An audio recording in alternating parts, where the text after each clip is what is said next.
Ведущая ОНТ нашла отличное объяснение для фотографий с отдыха в Европе, но не учла детали. Что ты думаешь на конт этих фотографий, Константин? Ну, а что, симпатичная женщина? Угу. Вот слева фотография в студии, Угу. а справа фотография в Европе, очевидно, потому что по политике, по архитектуре, по ширине улицы. Где-то какой-то европейский город, не знаю.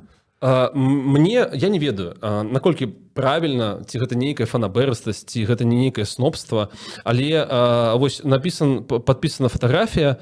Как правая, левая? Нет, вот эта фотография. Ага. Нам показывают зараз Ой, комментарии. я тебе скажу, где это. Это мозаика, это, скорее всего, испанская мозаика. Ну, такая она с арабским вот этим. Это юг Испании, это Малага. Это что-то такое ближе Это Барселона, Костя. Валенсии. Гэта парк Гюэль. Ага. І вельмі характэрныя і пазнавальныя рэчы. Наколькі я памятаю, в Барселону ты летал з футбольным клубом БТ. Было. Вось.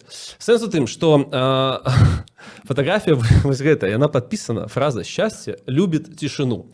Як вы разумееце, ніякай цішыні не атрымалася. Таму што вельмі дзіўна атрымоўваецца, калі чалавек працуе на дзяржаўным беларускім канале, дзе ён, безумоўна, крытыкуе усялякую там Европу і гэтак далей, а пасля пры аказіі, пры магчымасці ў гэтую самую Европу загніваючую ён шчасліва едзе. І запытваюць у жанчыны ў каментарах, маўляў, людзі все разумеюць, есть дасведчаныя, зразумела, пальма в Бешенковічах не расце ўсё ж таки, так? І мозаікі такое не бачна. Іспанія, Барселона, а вядоўца адказвае, это ИИ. Погляди, вон написано. Это вось она посередине. Это ИИ, пишет яна. Рудаковское ТВ 2 дні тому. Это ИИ.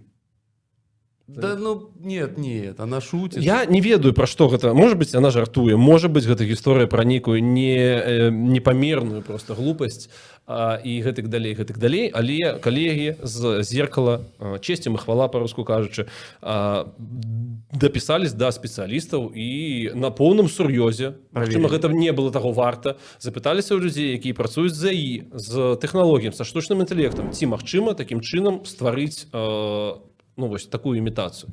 Сказано, што не. Вось все гэтыя цені і гэтак далей, гэта не падробіш.